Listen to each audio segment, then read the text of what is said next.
Hello, देखिए ALP attestation form कैसे भरिए। फर्स्ट पेज में लिखा है, ऊपर में पोस्ट, आपको कौन सा पोस्ट मिला है उसका CN नंबर डाल के फिल कीजिए। नेक्स्ट नीचे नेम लिखा है, राइट हैंड साइड में अपना नाम लिखिए, लेफ्ट साइड में अपना सरनेम लिखिए।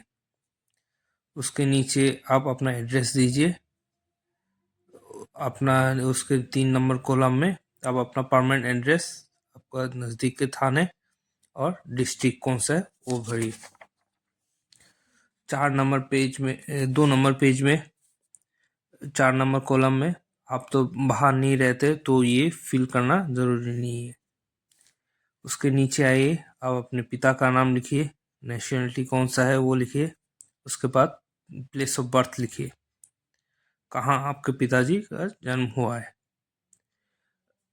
ऑक्यूपेशन लिखिए, क्या करते हैं आपके पिताजी व क्या करते थे। उसके बाद अपना उनका परमानेंट एड्रेस लिखिए दोनों जगह, अगर सेम हो तो। नीचे अपने माता का नाम लिखिए।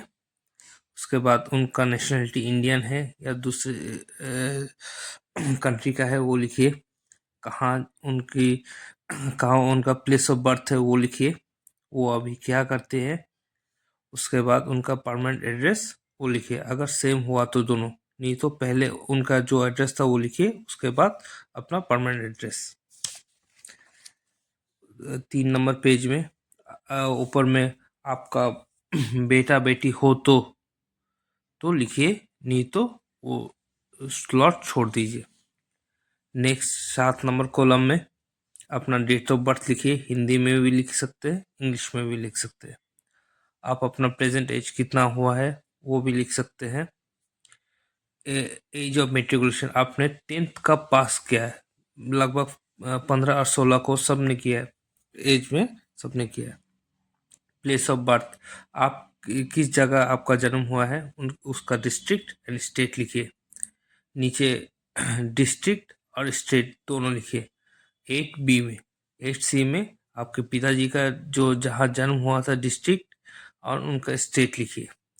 9 में लिखिए आप कौन सा रिलीजन में बिलोंग करते हैं, आपका धर्म क्या है, हिंदू है, मुस्लिम है, सिख है, ईसाई है, जो है।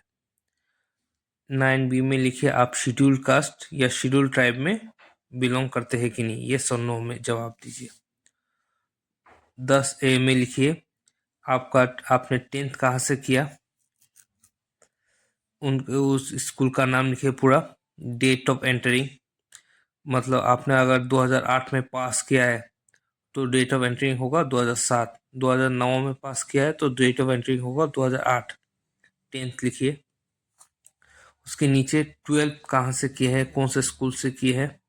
डेट ऑफ एंट्रिंग, जब 12 आपने एग्ज़ाम दिया है उस साल से पहले, मतलब 11 में अगर आपने एग्ज़ाम दिया है तो 10 एंटरिंग होगा, लीविंग 11 होगा।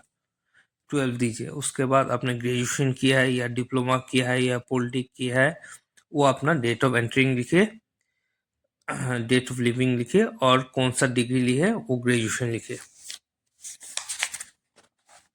4 नंबर पेज में आप अगर किसी गवर्नमेंट, सेंट्रल और स्टेट गवर्नमेंट या सेमी गवर्नमेंट या क्वासी गवर्नमेंट, जो आधा गवर्नमेंट है या आधा प्राइवेट है, उसमें अगर काम करते हैं तो कब से कब तक काम किए हैं, कौन सा डेजिग्नेशन है, आप किस पोस्ट पे काम किए हैं, आपका नाम, एड्रेस, और आपने किस लिए छोड़ा है, आपने अपना जॉब किस लिए पहले छोड़ा है, वो 11 कॉलम में लिखिए। अगर नहीं किए हैं तो वो छोड़ दीजिए।